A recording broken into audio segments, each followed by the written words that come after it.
kids who have above a 4.0 is awesome, right? But if you're a kid sitting at 4.0, your rank was about 125th, which isn't good, bad, or anything, but it is, I think, when you look at the numbers, go, oh my goodness, right? We have more than 20% of our kids at 4.0 or higher, which is great, right? But 4.0, when we hear that, we think, oh, top of the class.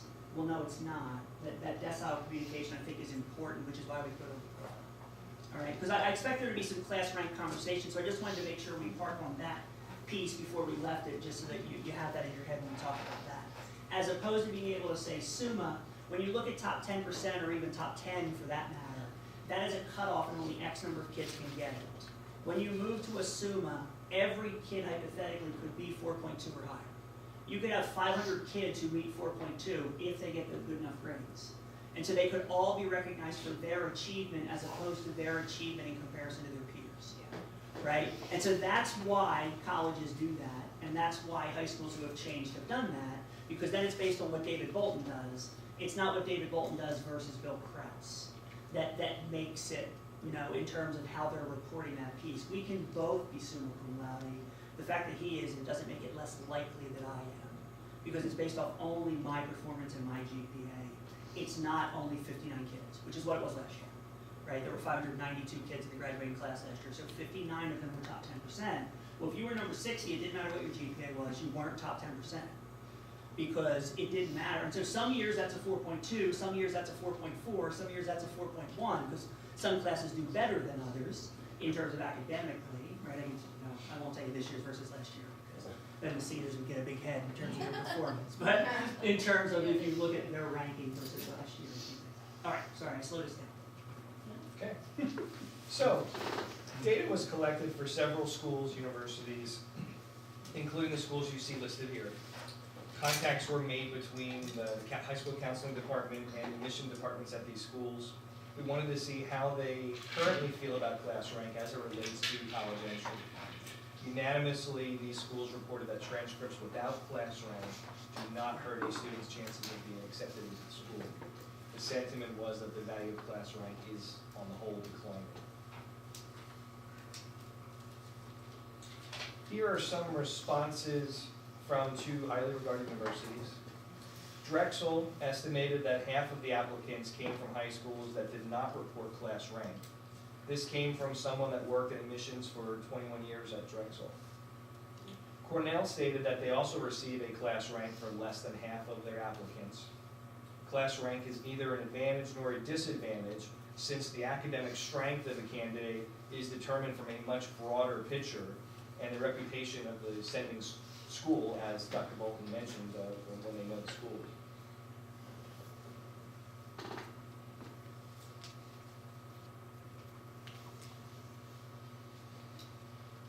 Class rank is not required for Penn State, although they do receive some of them on transcripts. GPA is the most important academic piece for admission decisions according to their admissions department. School profiles that the colleges receive outline the high school grading scales, etc. Any nuances that maybe are specific to that high school. So the university understands the grading system going into it so they can compare students from your school to students from your school. The University of Pennsylvania also stated that class rank does not adversely affect student admissions.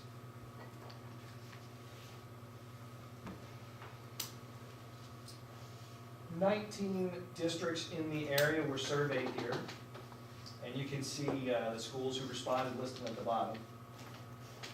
A little less than half of these high schools report class rank. In fact, two, at the time of the data analysis being collected, said they were moving away from that in the very near future. None of these schools reported using total credits as an additional multiplier to calculate class rank, as we currently do that this year.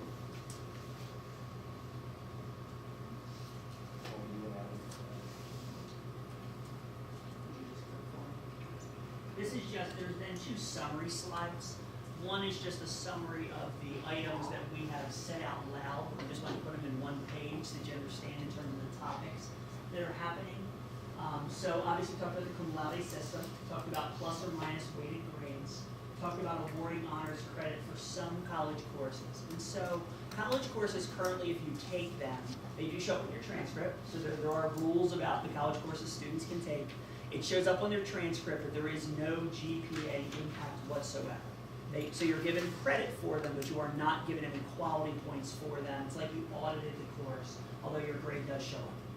And so what we are proposing is to incentivize some of those courses for students who have an outside interest that they may not be able to meet at Penridge, or they have a scheduling issue and they're using our cyber courses in terms of capitalizing on some of those, and to assign, if it is an academic course, to assign it an honors weighting. If it is a non-academic course, to continue to give it a non-academic weighting treatment of an academic course. And so we're trying to differentiate between really three different types of college courses, because the initial Bucks County Community College, when they met with us, said, oh, well, we're college courses, we should get AP for everything we take, because AP courses are college courses, so if it's a college course, it should be AP. And so we then looked at it, and the very first transcript I looked at, a student had taken yoga at Bucks County Community College.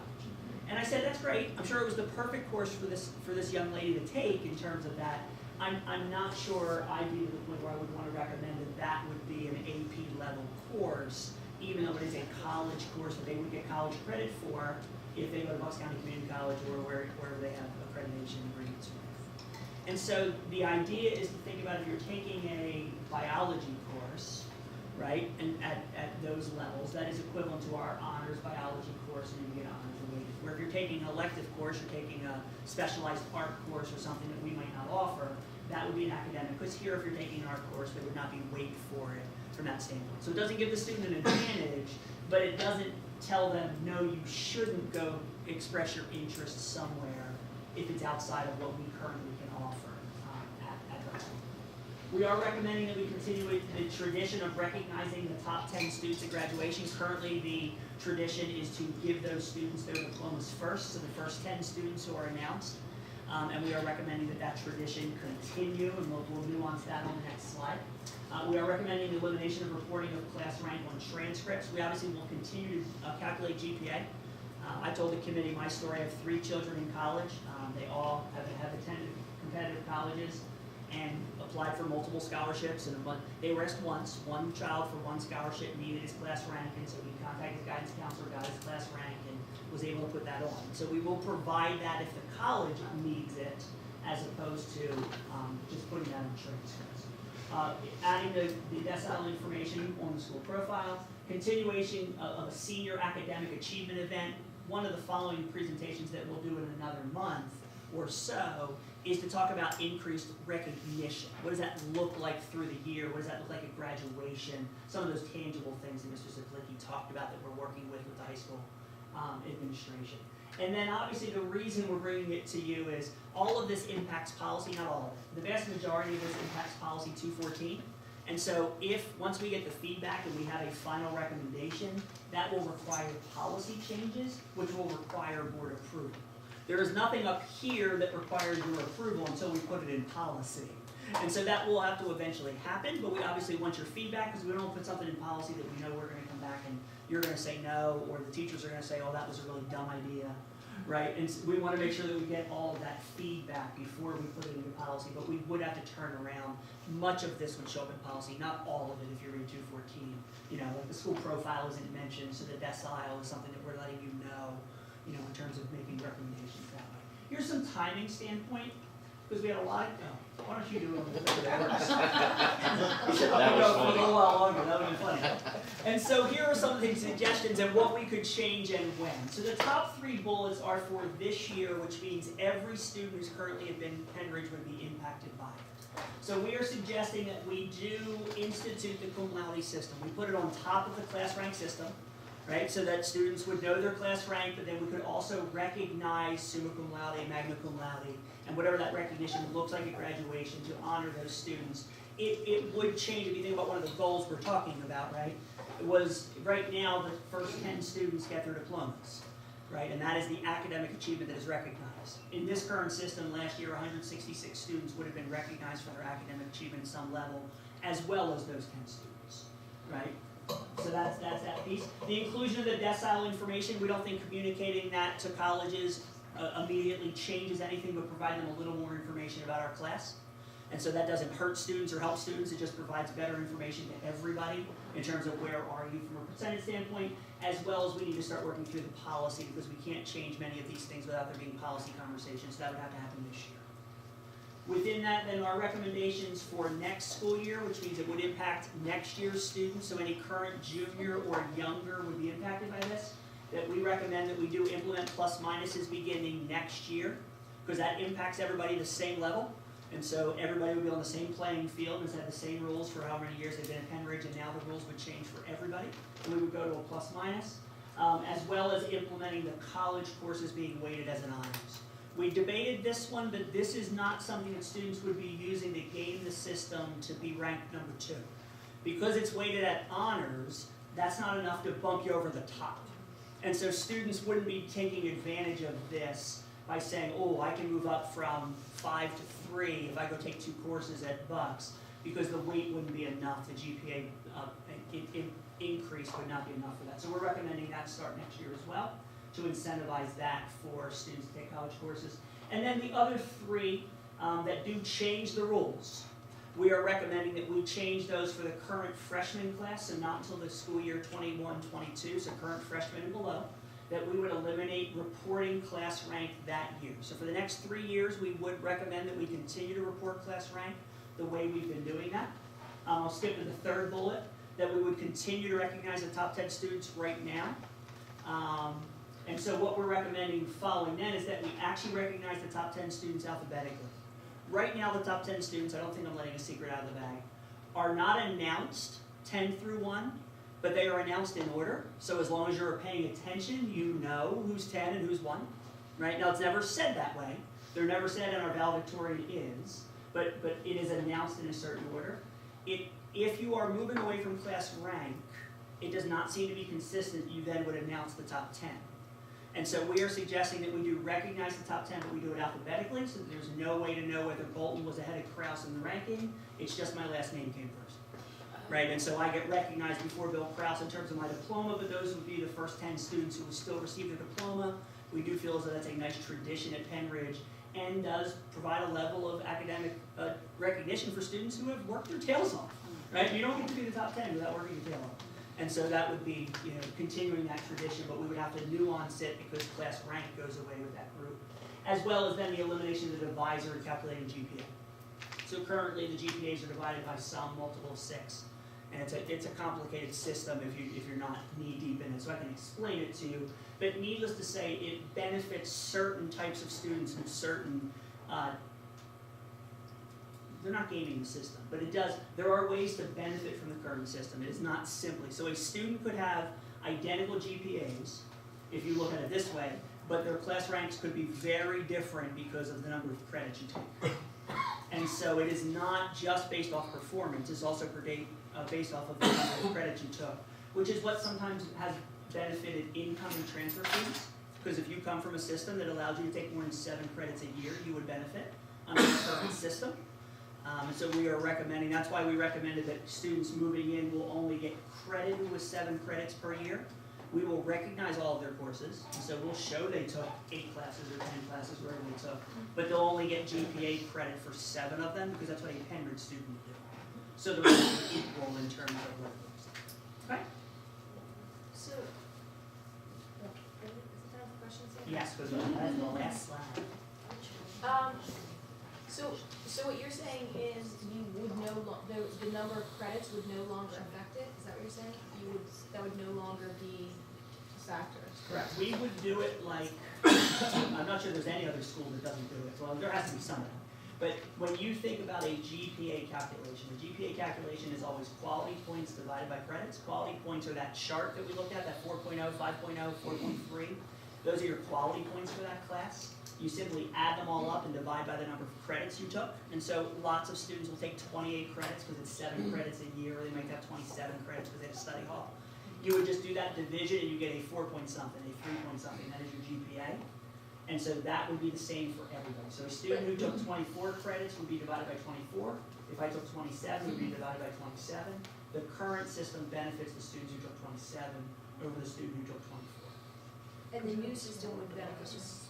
could benefit the students at 24 over 27 because they're doing less work, It would, taking less course. So if you, it would if come you down to decided the to take level of less course you took. courses, It would come down to the level of course you took and the grades you got would determine your GPA. but when you're a senior, you don't necessarily have to take a full course load. So you could take less classes and it would give you an advantage. If you took less classes, but all of the classes you took were AP courses, right?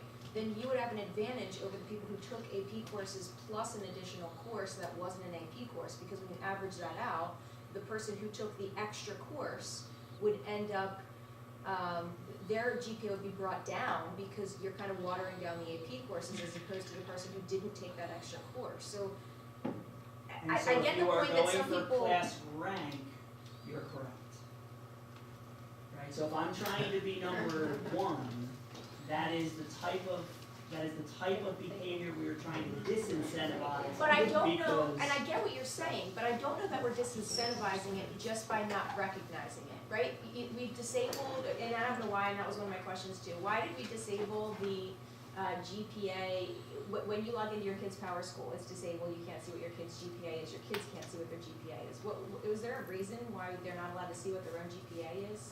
Why they can't see it in the system, or is it just that the system doesn't have the information and can't create it? Is that But different? I've gotten questions from parents about Is why that it's disabled. different, or has it always been that? It's always been that way. Oh, It's okay, always so then been we'll have to disabled. find out. I don't know whether it's something you can't do or something we choose for it not to be. So I don't know that, I mean, people are going to game this system just like they gamed the other system. So, I think we need to make it fair as possible, and then people are still going to game it. But I don't know that by not recognizing it, you're still gonna have those same kids who want to have that higher rank, whether you acknowledge their higher rank or not.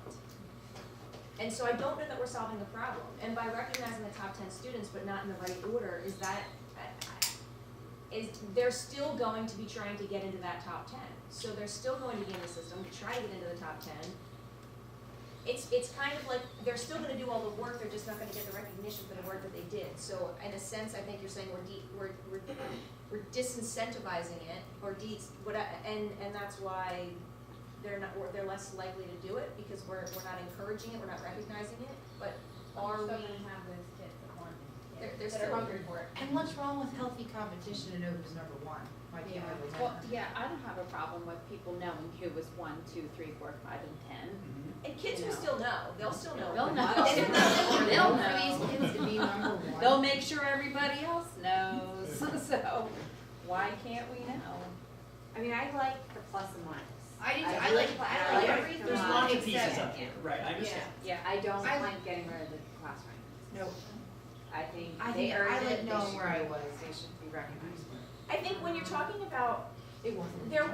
there was an issue where parents were saying, okay, your kid can have a higher GPA, but because of the number of credits and the way that we divide that out, they were having a lower class rank even though they had a higher GPA. And now we're going in the other direction where it's kind of, you had kids who wouldn't take certain classes because they were afraid it would negatively impact their class rank, but you're gonna have the same situation now, because if I'm a senior and say I'm taking these AP courses and then maybe I wanna take this one additional course, but that course isn't an AP course, well, now I'm probably not gonna take that course because it's gonna water down my GPA, because it's not getting divided by the number of credits that I'm taking. So is there a way of finding middle ground between the two so that we are recognizing the additional courses that kids are taking? Do you know what I mean? Yeah. Because I feel like we're going from one extreme to the other. Is there a way to go in the middle of that? Somewhere in the middle. Is there something, can you, No I hybrid? I think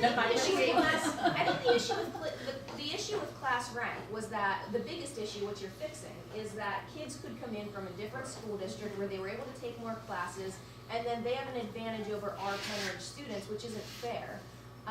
So I think the idea is we need to make it fair, but it's still going to exist. There's still going to be a rank, whether we recognize it or not. And so I think that's the discussion, is should it be recognized or shouldn't it? And I would err on the side of we should always recognize everyone for every area that they're exceptional in. And so if that's an area that these students are exceptional in. And I've heard that kids have been negatively impacted by their class rank because of the way that we do it. But if we're making it more fair, would students still be negatively impacted by it? Be the reverse. Well, no, I don't think it would be reversed, but I think the reason they were negatively impacted before is because their rank wasn't a true representation of where they fell based on the way that the old system ranked them. So if that's cleaned up. Right, that'd be the divisor, well, that's the divisor. We're really just taking it off the transcripts. You're not gonna have your whatever number out of how many kids, it's just not gonna be on your report card every year, right? Is it now? That is the recommendation from the transcript standpoint, yeah, so the Yeah. final in terms of what's reported to. And the only other thing is then the top 10 are just going to be read off alphabetically instead of in order of 1 through 10, which you're not pointing out as 1 through 10 now. But they are read. Can we look into maybe if we want that feeling of recognizing them in order, keep doing it that same way at graduation and forget the alphabetical?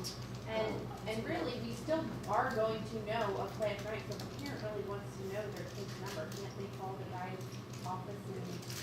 That would be the decision of the school. The answer is yes. So, I mean, so obviously it they still could. exists, Well, we're gonna have a right? GPA listing, we have to, right? We have to keep Still GPA. exists, it's So just there not will be a gonna go on the GPA there. transcript, but it's still there. Cause you know I couldn't probably. And so when you think about the systems that have moved away, because I am not naive. I do understand, I have lived with kids who have compared GPAs to figure out where they are in the top whatever number your kid's in. Now, I don't know where that stops, and we probably have different arguments as to, does that stop at number 16, does that stop at number 40, does that stop at number 100? Like, who stops comparing them? But I'm not sure that's significant to this conversation, so let's talk about the top 10 kids. I do agree that they're gonna say, hey, look, Bill, I've got a 4.81, what do you have? Right, and they know each other and they know who they are. That's right. The question is, does the school system then want Bill Kraus to make a decision about his classes simply because of class rank, or because Bill should be taking the courses he wants? So relate that to, I know children, both at Penn Ridge and in other systems, that have not taken elective courses because it hurts their GPA. Now, that's their choice, right? And there are kids in the top 10 who take elective courses, right? Now, they don't often take them all 4 years, but they can take them. I'm not saying you take every honors every AP, but there are lots of kids, sorry, I shouldn't say lots. There are many kids who choose not to take a course or choose to take a study hall instead of a course because it will hurt their GPA. What I claim is that recommending moving away from class rank is not going to stop the people from playing the top 10 game or the top 28 game or whatever you think that the top game is. It does say what's important to Penn Ridge. And I want to be able to say to a kid, hey, you're an art kid, take art. You're right, sorry, we don't have enough honors. We don't have enough honors courses in art. It's going to drop you. There's no way you can be number one, right? Because that's probably true. I don't know that as anecdotal fact, but that's probably true if you're taking multiple art courses because there aren't enough of them in the weight. As opposed to a student who has a science bent who has a leg up, because there are plenty of science courses that are weighted, and so you can take them. And they're both okay, right? It would be my argument. And so, does class rank make kids play more games?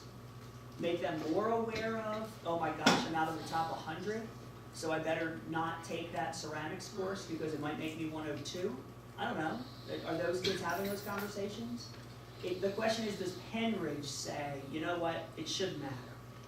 Right, and we're still going to report it. We're still going to say what your decile is. Colleges are still going to know where you are. So if the point is to figure out who won and who lost, right, the kids are still going to know, and that information's still out there.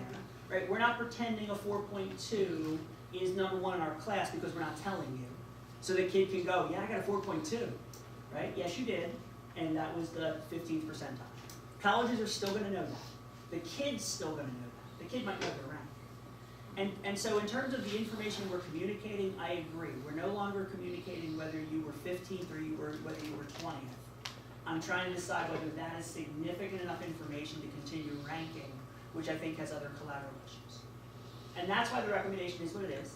It's why more than 50% of the schools don't do class rank. I mean, we're not the only ones having this conversation. We're not the only ones who have made this recommendation in terms of why they've gone away with it. I mean, it's not, and there is not a perfect system, right? And so if the conversation is, you know what, David, I let every bullet up there with a class rank one, it's fine. Then we've made progress and moved forward. We're charged with bringing recommendations, right? We're charged with gathering feedback. I don't want to make any decisions until we hear from parents, kids, and faculty, right? And we're going to sit with an awful lot of teachers on Thursday. This is their world, right? Guidance counselors, this is their world. They're the ones who understand the games of this as well, right? So, all right, I'll stop.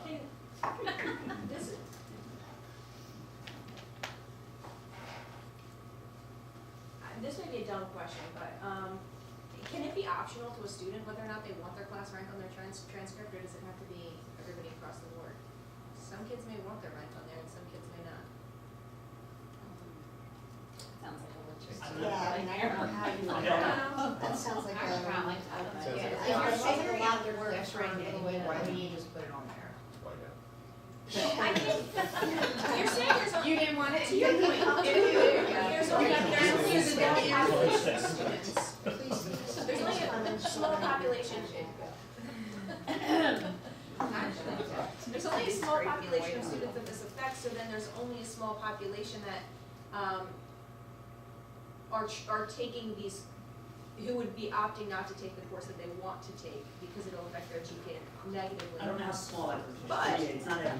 But those are the same students that were, those are the same students that, this isn't going to fix that, because those students are gonna keep doing that no matter what. So the small group that it impacts is the small group that this change isn't going to impact. Do you know what I mean? Because the ones who are already doing it are the ones who are gonna keep on doing it. This isn't going to change whether or not they do that at all.